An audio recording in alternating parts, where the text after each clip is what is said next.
this your boy Mark Walter Ward, Super Facts Show, Super Fast Network. Today I got with us ElJay'Em. She's the chief soul surgeon at Speakeasy. You might have recently seen her in the Capp movie and just all kinds of other fly mogul shit. How you doing today? Yo, peace and love, peace and love. I'm winning. I'm winning. No complaints. How you feeling? I'm good. I'm good. We could start off talking about the movie or that the Evo EP you got, but when I was doing my research, I saw that you spent a lot of time near where I grew up. So how'd you end up in in Anacostia in Southwest DC of all places? In DC, you know what? That's actually a funny question because no one's ever asked me that.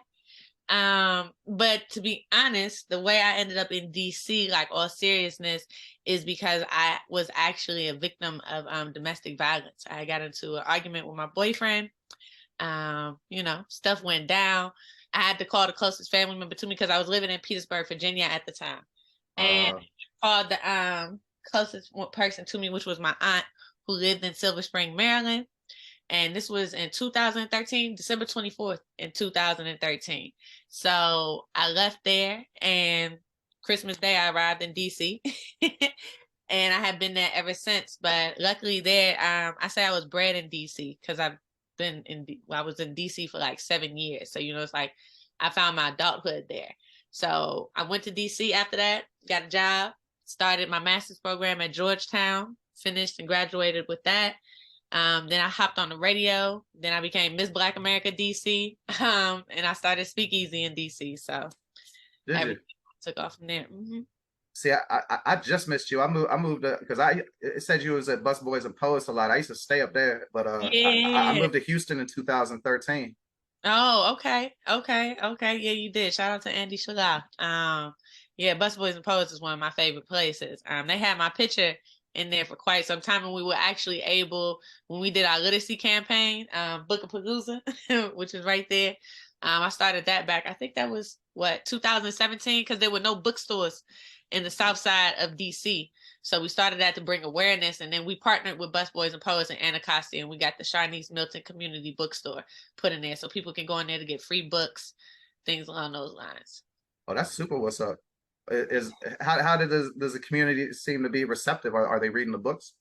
Yeah, I mean, when you put things in the communities, things that you can produce from, not just consume from, people actually Or utilize it. It'd be a miracle how much people like to read when they can own a book, not just necessarily go to a library, get a book, and then have to return it or suffer fees. Okay, look, I need you to chill. I love you, but you got to go over there. Thank you. and apparently, while you were there, you discovered mambo sauce, huh? Oh, snap, mumble sauce. That's a very, very real thing. It is. Love mumble sauce. Actually, I was an educator down there. So I wish I had my water bottle right now. I'm so sorry. My cat is just so in my It's face. all good. Um, but watch out, bro. So basically, mumble sauce is popping. I didn't know what mumble sauce was, but you get some crispy French fries, put them on them joints, or when I used to eat meat, get those wings. It was bomb. They were The real. only problem is though when you like in Houston they'll have a couple places that got mambo sauce or like down the Carolinas and it don't never measure up. I think they probably just Yeah. never got the recipe and they tried to guess it. You know what I'm saying? That's giant infiltration. I don't. That's like culture appropriation. Mumble sauce definitely originated in DC, so I would suggest them to chill because you can't recreate something original such as mumble sauce. Did you ever go to a go-go? Yes. What? Did you ever go to a go go? Go go's are the best. Yeah, I've been to a few go go's. I've been to a few go go's. So them joints be popping. When I first heard go go music, I was perplexed. I didn't know what it was. I was like, wait, what? What is this? I heard house music, every type of music, but like go-go music, I was like, oh, but then like you start listening to it, and then it's just the energy that go-go music creates. I think that's really what I like about it. It's just the energy. It's definitely.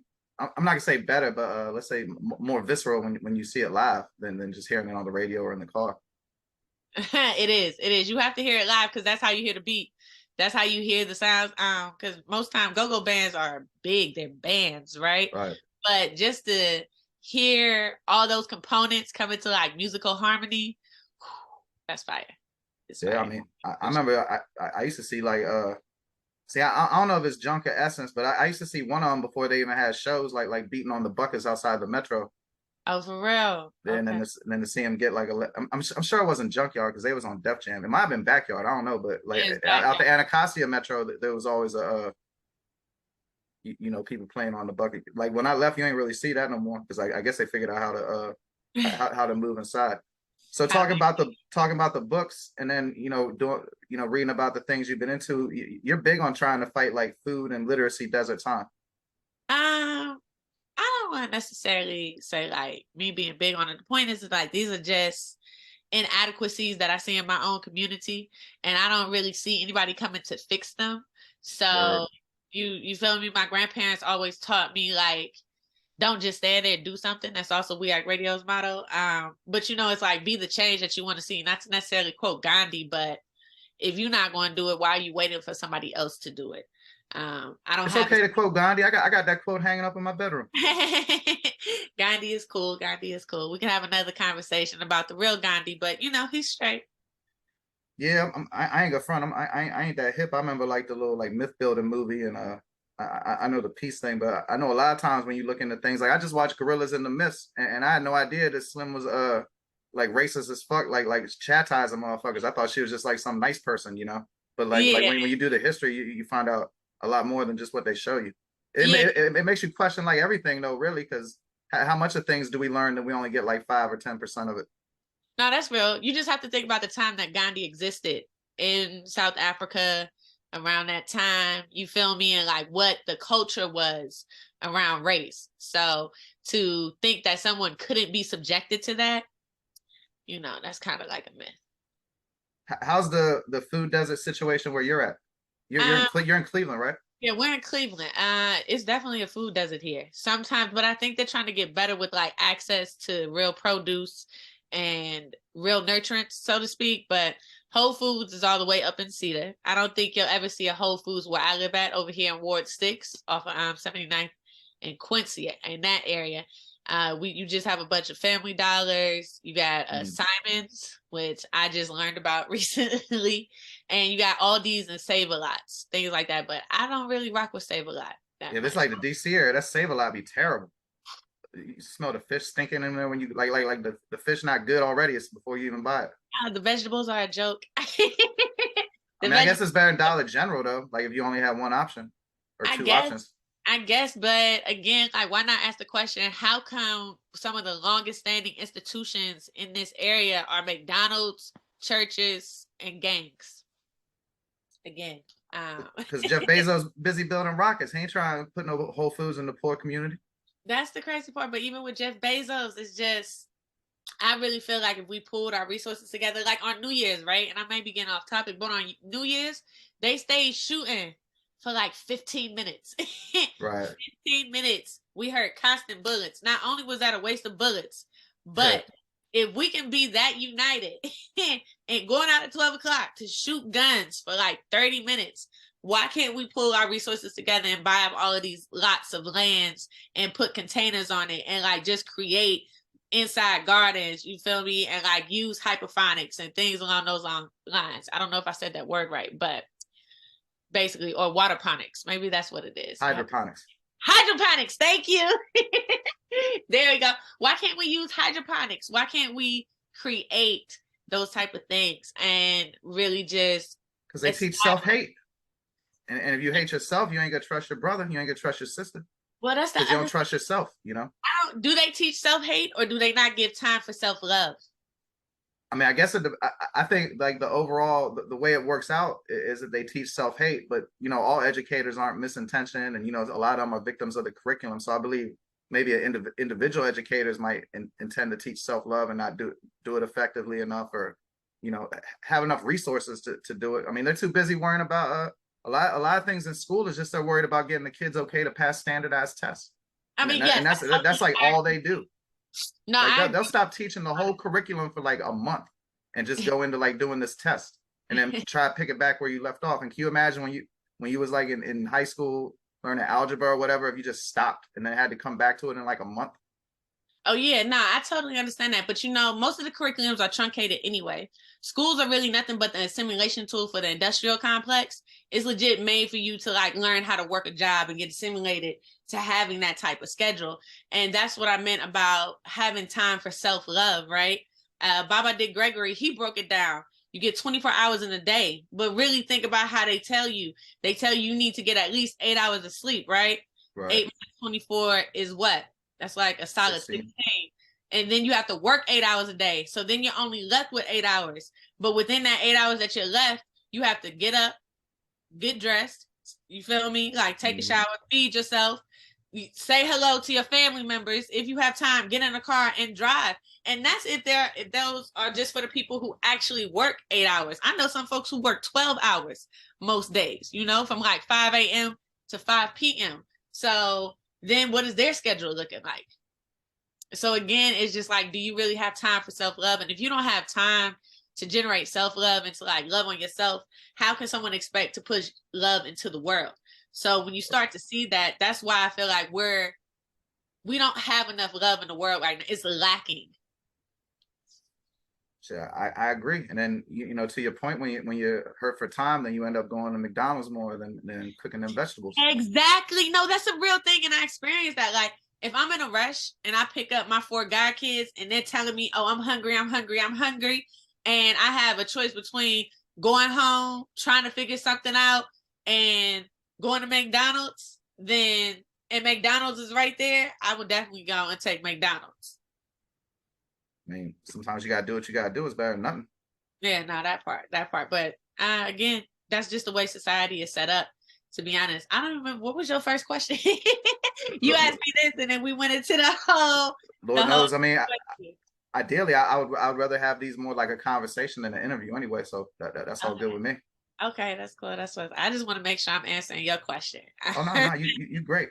So when you release the Evo EP, when you're doing spoken word, but you know you're putting it to music, what do you look for in production? And I don't know how aware you are of how a rapper chooses production, but what would be the similarities or differences? Okay, I'm gonna try to answer that question as best as I can. For me, it's about the environment. So when I look for production, I have to go to a closed studio. You know how most people they like to have hella people in the studio and just a whole Right. bunch of stuff going on. I can't do that. I don't want anybody to hear my stuff until I hear it, until I'm done with it, because this is a spiritual process for me. When I'm doing my poetry, I'm tapping into my God self.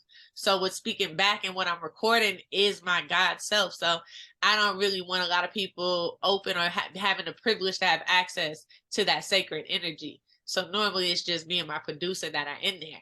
But what I do is I'll spit the track. My producer, shout out to Taylor Famous, he'll sit down and he'll listen to it. He'll tell me some beats, what I have, because most of the time I've already written it out. So now I'm just selecting the beats for it that we think actually matches and merges with it. And that's what we did for every track on the EP Evo. We did that. We sat down and we found the best beat that actually matched the tune of what I did, and then he would do the beat. And sometimes I would record over the beat, or he would just merge the beat in with my voice. Yeah, nah, the reason I asked was it was very well done. I've heard other ones that were kind of discordant or like the you know the music was just real low, so it wasn't even really a presence. Yeah, nah, that's real. Nah, Taylor Famous and I, we made a really dope team. I appreciate him. Like we legit created magic when we did Evo together, and that was my first time actually hearing my voice. So even with that, that was a magical moment to me because I've always wanted to sing, right? But I've been told that I'm not that great, and then some I've been Oh, told that I am great. But the point is, is that I always wanted to sing, but when I actually heard my voice come back to me through that poetry EP, I realized that that was my singing. That was the way to express myself, and that took 2 years. Actually, when I think about it, Evo took 2 years to accomplish. I started that in 2018, and 19, and 2020. Yeah, it took a minute. I caught a felony damn near 20 years ago that still affects my life to this day, and it really resonated with me when you were talking about does an uncaged bird fly, is an uncaged bird free? Yeah, yeah, yeah. That's real. That's real. That's actually I just spit that poem too. Shout out to my homies in Grafton. I don't know if they're going to see that. That's Grafton Correctional up here in Ohio. I just went and I spit that poem to them where there was like a poetry situation. So me and my boyfriend, we go into the jails and we do programming in there. So like I'll That's teach super. them What's up? I'll teach them love, which is like a social emotional intelligence workshop, just to establish a sense of self, give them that time to have self love and to meditate. And but this time, C, he was in there. He was doing a poetry type slam joint. So he invited us in, and the poets who are the inmates or inmates who are poets, they went up and they spit their stuff too, and they had some fire stuff. I'm Like sure. the boys can really write. They can write. Although they're not boys, the men they can really write. So I was honored just to be among such great energy to create like that. I think that was powerful. It's So amazing how much talent be up in the penitentiary or the jail. yeah, mass incarceration is crazy, but until we start taking a deeper look at concentrated areas of poverty and how crime is just driven and created through rap music and created through these low vibrational foods and just created through systems and processes even in our schools today, until we actually look at that, then we're going to continue to have this same problem. Now, I'm not hating rap music, but you do have to ask the question, like, how come rap music is really about killing a lot of black people, taking drugs, and debaucherousness, to say the least? Why is it about that? Why can't we have more stuff that's empowering? I'm not saying that we don't, right? Because it is up to us. It's hella music out in the world. I'm not saying that. It just seems like some of these mainstream radio stations, they only placate to one type of music. But I guess with streaming and platforms, you really have access to all music. So maybe I'm just talking about the radio in essence. I mean, yeah, but there's the algorithms and all that type shit. I mean, Yeah. and I like everybody I'm about to say, but you know, when I go on YouTube, I get Ice Spice suggested to me. I get this and that suggested to me. I don't get like Tribe Called Quest, Lauryn Hill, or their modern counterparts. Like it's this chick Yeah. Chica that's dope as fuck. You know about Chica? Nah, I'm gonna look her up though. Oh yeah, I'm gonna she's outstanding. She can rap like a motherfucker, and she might not be all the way positive or nothing, but I mean, who the fuck really is? But yeah. she remind me of you know, more of that. I don't know the right word, the soul quarian type shit. You know, the early Yeah. '90s, all that good shit, the I native get tongues and all that, and you know, what I mean, she got like a Tiny Desk concert, and she's all right on social media, but oh, that's she fire. doesn't seem to be getting like promoted by the algorithm commensurate with her talents, and any artist like that really. I mean, Mm. like they always say there's no good music, and I always say you gotta go seek out good music. But if you're Yeah, you talking do. about being impressionable to kids, kids ain't, you know, they're finding one playlist, or they're on YouTube, they're seeing what other people, you know, they ain't doing no deep dives to, you know, find the new Erica Badu or whatever. I mean, I don't even know the contemporary versions of these people to not sound dated, you know. No, I totally understand what you're saying, but you're proving the point about the access, right? Like what type of music do you have easiest access to? And then what music do you actually have to search for? Because it exists, right? But what do you actually have to search for? I just did a radio show on debaucherous music, and little to me because I'm not in the music industry like that, right? So when I actually discovered that it's like three major media companies that just own smaller media companies, but they Yeah. end up owning everything. And then they also go and they own these streaming companies because they invested under other corporation names. You wonder why you see Drake and 21 Savage popping up and being in your suggestion versus a dope local artist that's in the area that also got music on the same platform. How come they're not in the top suggestions, right? When it comes to like localness, if these streamers wanted to be popping, that's what I would do. I would create like a local line just with people in the area so you could actually tune into local artists so you could know who you're listening to and support. I mean, I feel it's definitely all on purpose. I don't think none of it's accidental. They say the best laid plans look like a mistake. Shit, word, that's deep. Yeah, No, yeah, no yeah. doubt.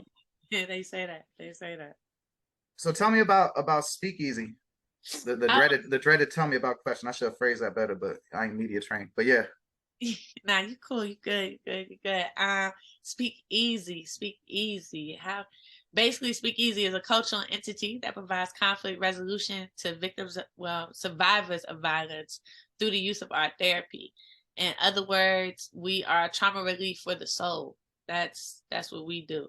My homie Walter Patton, he broke it down the other day. He had said that ghetto therapy, that's the program he runs up here. He said it's not an event, it's therapy. And I was like, oh, I'm gonna swipe that because Speakeasy is the same thing. Like Speakeasy isn't an event, it's therapy. And it'll be 5 years this September. We've been going hard for 5 years. We're in 3 cities. We're in DC, Cleveland, and Harlem, New York, officially now. And with that being said, our whole purpose is just to create this space to where people can actually come and actively heal and take control of their own healing process. It's similar to like peer recovery support. If you're familiar with that, we allow the person who has suffered from that trauma to really dig deep and create something, right? And when you're able to create, you're able to actually merge together mind, body, and soul that allows you to target that trauma and express it in a healthy manner. I know, for example, like people, for me, when you lose someone to gun violence, it's real easy to get angry, right? And when you get angry, it's real easy to be destructive and to take on destructive actions such as violence, because you feel like that will get you some type of redemption. But instead of doing that, if you actually channel that energy into art and then you create something even more beautiful in that moment, you've taken your pain and you've taken your energy and you've channeled it into creating something amazing. And that's one thing I don't think that gets taken into account after traumatic situations, or especially violent traumatic situations. We don't think about how this trauma impacts our youth and how that youth have to grow up into adults, because at the end of the day, a brain in pain can't learn, it can't function. And next thing you know, you're making trauma-informed decisions through your daily decisions that are vital to your success in living. So until we actually start looking at ways into how we can do that surgery, that's why I call myself a soul surgeon, and not just do a Band-Aid. That's what we have to pay attention to. I mean, when you deal with when violence, gun violence, any violence takes someone out of your life, I imagine, well, not imagine, I've definitely been through that shit. You feel like you lose some of your control over your own existence, and Hell yeah. sometimes picking up the gun might be a way to regain some control and provide an alternative, like what you're doing. I think is beautiful, because it might be more effective, because where I'm from, you're not really taught to be like real open and shit. So you don't really want to talk to a therapist and tell them all your business, and having a release like what you're doing. I mean, I ain't really got no question with that or nothing. It's just so important, and I see how that could be useful. So shout out to you for doing that. Salute. No, that's real. I mean, to your point, like when it happened, so for me, my best friend got killed, right? And when my best friend Tierra East got killed, my other best friend Crystal Young called me up at 3 o'clock in the morning. And it's weird because those phone calls always happen around that time. And even in that moment, it's just like my brain shut down, right? I can only imagine what her brothers and sisters were going through, the ones who were home and who were there and present for that, right? That's even more. I saw firsthand how something like that impacts the people around me, how it impacts family, the impact that it left on her kids, like all of that, all of that. So when you see that up close and you can see how detrimental that is, and when you can see how, especially in my community, in the Black and brown community, when things like that happen, everyone always want to use this word like you have to be strong, right? And that to me is a scam. Even as someone who identifies as a Black woman, like they always put that on us, like, oh, be strong, be strong, be strong. And that's a scam. And honestly, that is emotionally castrating. Anytime you are suffering from a highly charged, impactful, traumatic, emotionally charged situation, that right there shows you how people have developed their coping mechanisms. And like what you said, sometimes, and I'm pretty sure that we're from the same type of area, Oh yeah. it's like in those areas, we're not taught coping mechanisms. We're not taught how to deal with our emotions. We're not taught how to express our emotions in a healthy way. You talked about anger. Like anger is just us trying to get control of the situation, to regain control of the situation. So why wouldn't we do something drastic or emotionally charged in that moment? Or as The scientific reference is that's an alien got a hijack. And that's the little piece in your brain that produces the emotion, because humans by nature are emotional, right? Our first response to anything is emotion. So when we have that emotion, then it hits the alien gata. It travels up from there to the cortex where the logic lies. But when you undergo an alien gata hijack, you just moving off of pure emotion. That's why they say crimes of passion. That's why they have all of these lawful jargons, right, to describe someone who undergoes one of those attacks, because it's a real thing. When you get highly charged in emotion, you aren't thinking straight. Logic is not being applied. But how do you deal with that? How do you self-regulate your body, bring yourself down, and come back to that homeostasis known as peace? How do you do that? They don't teach us that part. We're just being reactionary versus being proactive.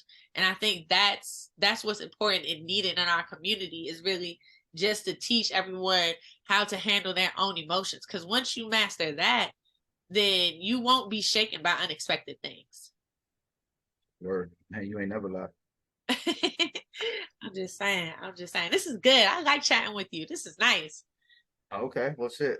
I don't want to take such a hard turn, but I kind of want to go over making the Capp and how it's been received and what's been going on with it since the last time I talked to you. Oh, bet. The Capp was dope. Like when we had, because you interviewed us before the premiere, right? So the premiere was fire. It was packed. All the tickets got sold out. Tickets were sold out way in advance. I think tickets got sold out 4 days before that Thursday. I think they were telling us tickets were sold out. And of course, my people, they did it. They were like, oh, well, I thought I could get a ticket. Nope. Don't tell Hef, but I had to sneak a few people in. But he just heard it. Hey, Hef. But it was a really good movie. People received it well. They laughed. They said it was funny.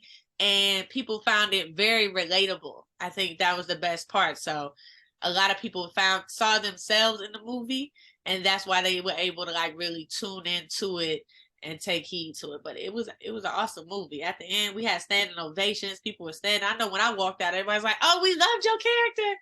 So I got great reviews. Was that your first part? Yes, actually. I mean, I've done commercials. Like I did a Five Guys commercial back in the day. So when it comes to that was like my first major movie. I'm looking for other projects to hop into. Currently, I am starring in The Lick that comes on Tubi, and I believe that's being executive producer. That is by Dame Dash and Rick. He's the one who's running that. He's the director on it. Rick Walker, I believe. Is that already out? Yeah, it's on Tubi. Check it out. The Lick. I'm definitely gonna do that. Check that out. It's definitely there. Man, Tubi seems like it's been popping lately. I see Tubi all over social media now. Yeah, that's they're lower than Hulu and Netflix, and I think a lot of independents, they can hop on there and really get their stuff up and going. Like now you can actually create something and then put it on TV. That's gotten a little easier to do. And I think Tubi is actually opening the doors for people to do that more. I mean, us when we come from poor communities, we need lower barriers of entry. Like the quote unquote elites. But I mean, I don't get all that conspiracy theory shit. But like the upper class, they have such low barriers of entries for everything. It's easy to get a job, internships. It's easy to go to college. You fuck up, it's easy to go to rehab. And when you come from the poor community. Because you said, where I'm from, where South Capitol Street turns into Maryland, Eastover? Yeah. I'm from behind Eastover. Okay.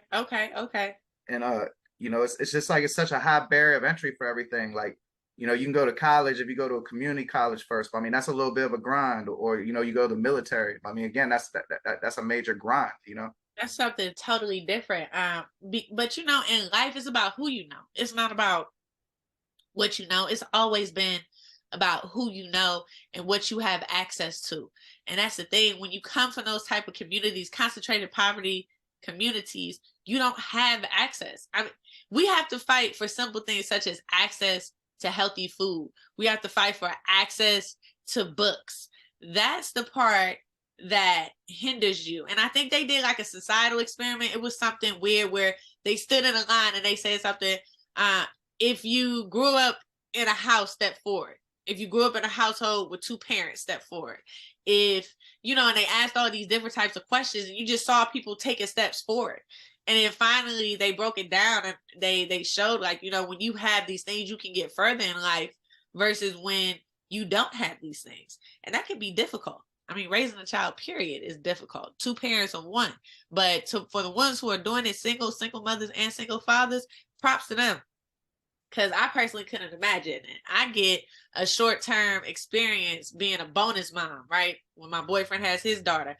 I can only imagine how biological parents actually feel when you have to have a child full-time and you don't have help, you don't have anything, but yet you still have to provide and give care. That's hectic. That's hectic. Provide, give care, and guidance. Whew, You know, a lot of times that guidance gets pushed to the side because, you know, like you said, with the busy days and everything, you know, like they say, if your kids see you read, they're more likely to read. But, you know, that 16-hour day you put out, how much time somebody really got for reading? You know, reading is a luxury, right? Like, it is. Reading is a real luxury. To actually sit down and be in a space that you can read, that's hectic. You don't get that. I mean, granted, yeah, you could read in a loud place, but who wants to do that? So again, just even finding the time to take to read a book. Because when you read, it's also about comprehension. That's the other thing. What are your comprehension skills? What are your inferential skills? When you have to infer and understand what's going on. I used to be a reading teacher. So getting into the semantics of that, it takes a lot to actually produce that time for yourself, let alone figure out what book you want to read and sit down and do those things. Most of the time when you come home, especially, I know me, if I'm tired, I'm laying down immediately. Laying down. Maybe Uber Eats might be my friend. Maybe not. Depends. What's the last good book you read? That's a good question. Really? The last good book I read is The Alchemist. Have you ever read The Alchemist? By who wrote it? I think his name was. It's like some old. I did when I was in jail, like a long time ago. In jail a long time ago. Hold on, because I'm gonna pull this up. I'm not gonna mess up his name. Not on this recording. Not today. The Alchemist was written by Pablo Neruda. Yeah, no, his name is like Coelho. It's Paulo. Paulo. I might not have read that one then. I know of another Alchemist book. I don't think it's that one.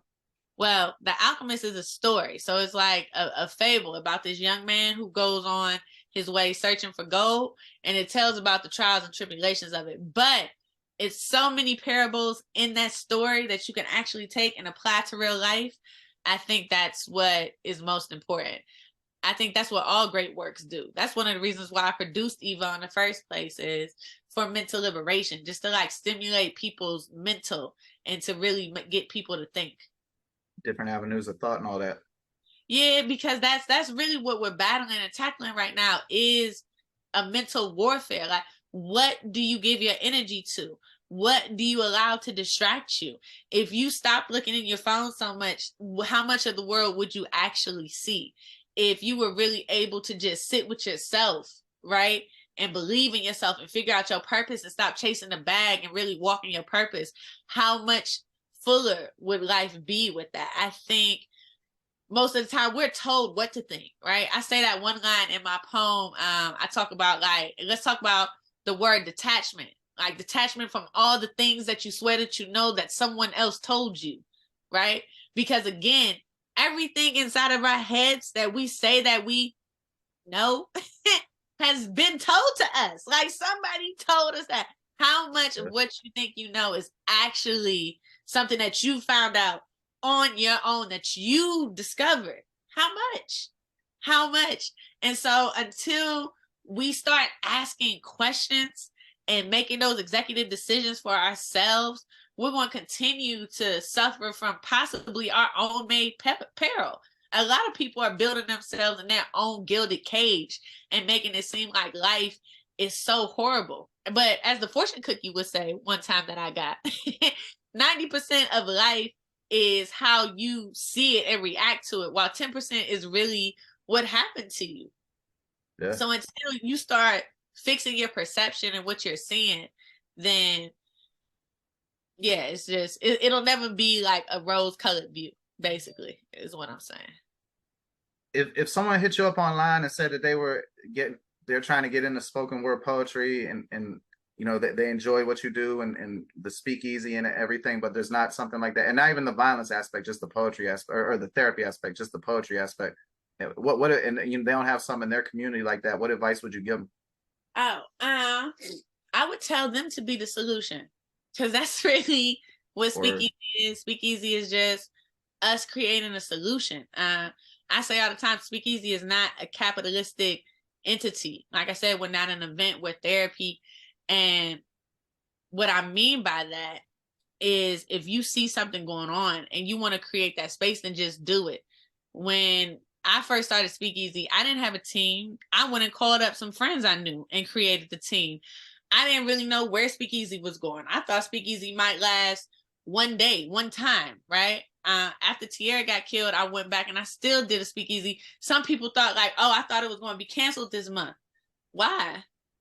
I needed that's it. when you need it the most, huh? Yeah, like I need. That's when I found out the true healing of speakeasies because I needed it. I didn't know where can I go to just scream, right? Where can I go to just be unapologetically authentic? Because so much in this world, you always have to put on a mask. You got to act like this over here. You have to speak like this here. You have to do so much. You have to do so much. Why can't I just be and be myself, right? Because I'm pretty sure there's still a lot of people out there that are making themselves smaller to fit in. And until they realize to stop making themselves smaller to fit in, who what space is there to help them realize that they've been doing it? Because a lot of people don't even realize that they're making themselves smaller to fit in. So until we present this type of space, this active healing space, then I don't, how will people ever actually see like, oh, I need to heal, or I can actually stop and take the time to heal? Agree, that's deep. What's the next move for you with the poetry? Promote the EP harder? You gonna Uh, release a full length? Basically, so I'm about to have some exhibits in the museum for the EP Evo, and I am also creating more visuals. My homie Walt actually challenged that to me. He was like, you know, this year I want to see more visuals from you. And I was like, Yeah, true. I thought we're having a 2 a week. I was watching on your YouTube when you was tired on the couch. He was like, I gotta do 2 a week. I looked at that junk. That was a minute ago. It was. You want the truth? I'll tell you the truth. Um, for a while, I stepped back and I really stopped talking. To be honest, I just hopped back on FM radio last year in November, but I stopped talking because when 2020 hit, when that pandemic hit, it was just so many voices. Like it was so loud. Like just imagine a whole bunch of people rushing in the room telling you what direction to go in, right? To get What's out the of your SAT word? What's that called? Cacophony, right? a cacophony. Yeah, She so, know something like better than that. me. I'm a I, rock out with I that. might be pronouncing it wrong. I'm one of the people that read the words and don't never hear nobody say them. Then I play Okay. myself out saying them wrong. But I think it's Okay. like that. Okay. No, that's fire. I didn't even know. I'm gonna look that word up. But yeah, it was really loud. It was like an echo chamber. Yeah. And one thing I didn't want to do was be an echo in the chamber. I didn't want to do that. And I just felt like that was a time to observe and to really just watch and see how it would unfold. I've never been in a pandemic before. I don't know about you. Uh, Nah. so, with that being said, I'm not about to do a lot of talking. I'm really just going to sit at a safe distance and watch and see everything that's going around because it was a lot of things being said. It was a lot going on. But I know I didn't know which way to go. So I'm not about to just step up and try to, tell people. I'm never going to lead anyone into a burning house. That's just not that's not what I want to do at all. So with that Did you being do you said, feel like some people felt like they had to say shit just because of quote unquote their brand and because I felt like usually like you weighing in on things, so yeah, that's cool, that's what you do, but you don't know shit about this, and I felt like too many people was talking about shit out the side of their neck, just quote unquote because they're talking heads or whatever.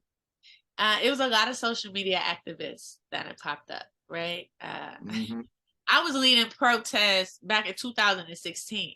So I know a lot of people who were doing this work way before it quote unquote became cool or something to do. You know, some people try to take public servitude and turn it into like stardom and to get local fame.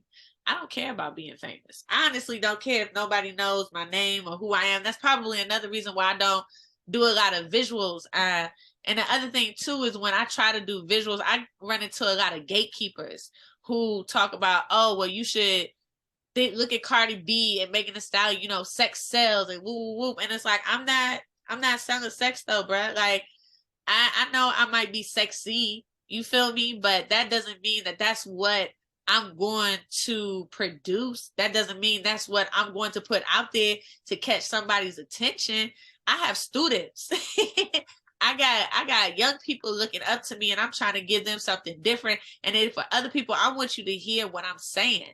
I don't need you to focus on my looks. I don't need you to look at my body. That's my man's job. You get what I'm saying? Somebody is already filling that role. What I'm trying to do is something different. I want that impact.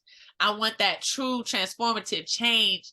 I want my future children, for future generations to be able to choose what they want to do because it brings them joy, right? Not because they feel obligated to do it in order to survive. I want to move personally, even for myself and just for everyone. I would want to move out of survival mode and to thrive. That's that's what I want. So I mean, good for you, because you know, if you had to quote unquote show your goodies to promote your art, like the art you're putting out, that would lessen the value of it. yeah, you get what I thank you. I appreciate that. That's just what it is. I'm different, to be honest. I think poetry can take off and be just as big as rap. That's my goal. I want to be featured on hella people stuff. I want to go and hold a love seminar and to record some poetry at Rick Ross' house up there at Promised Land. You get what I'm saying? I'm trying to get that invite. I really want to do different stuff. I want to be a poet featured with J. Cole. Like that, that would be ideal. You get what I'm saying? Sit down and have tea with Kendrick and politic real quick. That would be fire for Yeah, that'd me. be vicious. Yeah, that would be fire for me to do. And like have a poem that ends up like that. That would be popping to me. But that I want people to really start seeing poetry as a real creative, artistic outlet. I mean, I don't know if just poets know that, but you don't really see poetry like that in the mainstream. You used to see it with like Def Jam poetry. Mm-hmm. That was about it. But that's the other idea I got for Speakeasy. I want Speakeasy to be syndicated. Like, all right, end of the month therapy session where we have a live art therapy concert. That's what I would want to be syndicated, to have an hour of people just going up on stage and giving a gift so them vibes can be sent throughout the airwaves. That would be cool to do. So these are all the things that I want to see grow. That's why I did Evo in the first place. When I did Evo, I was like, if you take me now, Yeah, you're good, huh? I feel if you. you take me now, you get what I'm saying. It was just I left my mark. Like Evo showed me I can make an impact, and it's vicious. Even though it's only 10 minutes long, that joint is vicious. And I'm saying it's vicious because every time I listen to it, I'll be like, whoo, this is nice. This is nice. And the only type of critique I ever got back on is people were like, I wish it was longer. Why? Just rerun that joint so I can get them streams. You feel me? I need you to play that joint over and over and over and over again, right? Because I still got a little bit of strategy to what I'm doing, because I got people who are showing me what I'm doing, like Floyd World. He from DC. Shout out to Floyd. He really put me on to I think he's the one who told me about DistroKid. He's the one who told me about Linktree and this streaming joint where I could put up all my links so people can get to it. So I've had help from people who've been in the game for a minute, just to even understand that. And that was off of love. It ain't like I had to go and pay a consultant. Like nowadays, everybody got all this knowledge and they want you to pay for it. And it's like, how are we ever going to get anywhere if we just continue to take on the capitalistic ways of the world to which we're trying to fight against? But that's another conversation for another day. But it's a giant insanity. That part. You know, before we wrap up, like I really enjoyed this too. I like to check back in with you like way quicker than I usually do follow-ups with guests to just talk about some topical stuff. I like enjoy I enjoy talking about the world with you. Yeah, that's what's up. We could totally do that. We could totally do that. I mean, thank you. Thank you for even reaching out and hit me up and telling me you bring me back onto this joint. This is fire because you interviewed my brother Smoot Gotti like the other day. So, or not the other day, but you know what I'm saying. You Right. interviewed Gotti, and Gotti had, he was like, yeah. And the next thing I know, you hit me. I was like, yo, Gotti, I want to I mean, it's my pleasure. talk. Y'all doing me a favor. I was psyched. I was excited. I was excited to be Oh, here. you a Sice, huh? You definitely been up in DC. Yeah. It was there. Even when I say Jai, you hear it in the movie. My god sister, my god brother, they drove up here from DC, and they were saying in the movie, I had said young, and I was like Jai, like, and they were like, oh, you was real DC in there. It's like you was real DC, but that's what I'm saying. Like DC bred me. If anything, I'm from the South Side all day. So shout out to Anacostia. Just definitely shout out to everybody over there. I love shout out to We Act Radio. I could go down the whole list, but yeah, that's definitely Southeast is definitely home for me in DC. That's a real thing. And shout And out to Cleveland, of course. No shade to Cleveland. That's where I was born. yeah, Cleveland's dope. That Cleveland definitely got a gang of vicious artists coming up. Yeah, and that's the other thing. People be sleeping on Cleveland as if they don't produce great talent. But there is a lot of talent here in Cleveland. I can definitely say that much. It is a lot of talent here. Dope This gonna talent. sound like some oddball shit, but you know, one of my five favorite rappers is easily Ray Cash. Really? I mean, I think Ray Cash could spit. Man, I don't understand how that ain't work out better because he had the lyrics, he had the song. I mean, I don't know. Yeah, to be honest, the industry is really about favors. Right. It's about favors and what is trending at that time and what fits the agenda. And if you don't fit the agenda, you're not going to get that far. That's why I'm not Or, even trying to play that game. That's not or even. be some fluky shit. I ain't gonna say no names, but I know of somebody who walked in on his label owner Mm. doing something that wouldn't be fitting with his public image, Ooh. and because of that, the person got their song pushed up to get released and had a successful career. But if he hadn't walked in on homie doing whatever he did, Well, it would have been. Say what? I was saying, blackmail is old as time. I mean, this was like heading off a potential blackmail. You know what I Oh, mean? yeah, yeah. And it just be so much stupid shit. Like there's people that the only reason they got on is because they was selling the most coke, and that shit don't got nothing to do with it. And I'm not talking about like rapping about that shit. I'm talking about like to the label executives. Mm, mm. Like Like, it ain't no meritocracy, that's for sure. yeah, that part. It's not about your talent or like about who's dope. Because look at Rhapsody. Rhapsody should be up there charting, Yeah. hands down. Like Rhapsody is fire. I love her. And again, it's just what what do we what Value. yeah, exactly. What do we value? And that's what I was trying to tell people too. It's like if you demanded to hear a different type of music versus just being fed what they chose to feed you, it would be different. And when it comes down to the people rule everything, that's why the Constitution starts off, we the people. It's the whole body. If you understand the semantics on how stuff works, and I mean, even a corporation, you have shareholders, right? And it's always the shareholders who are quiet, or you need the shareholders to vote on something in order for it to pass.